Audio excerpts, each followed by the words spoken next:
तर लाल वादळ परत एकदा मुंबईमध्ये धडकणार आहे.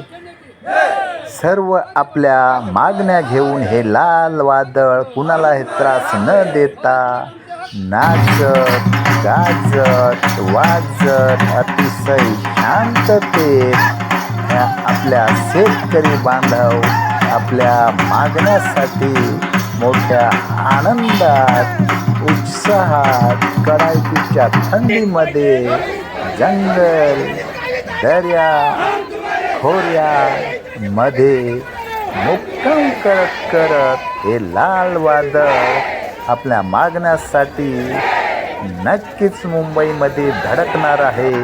तर मित्रांनो, आपण बघू शकता हे सर्व शेतकरी बांधव रात्री मस्त आपल्या तारपा नृत्य आणि काही मंडळी करमणूक तर काही मंडळी मोठ्या उत्साहाने आनंदाने आपल्या मागण्या घेऊन आपल्या मुंबईकडे धडकणार आहे. रात्री झालेला आहे. शेकोटी करून काही थंडीच्या दिवसामध्ये शेकोटीमध्ये त्याचं आनंद घेत आहेत आणि हे काही मंडळी पाहणी करत आहेत.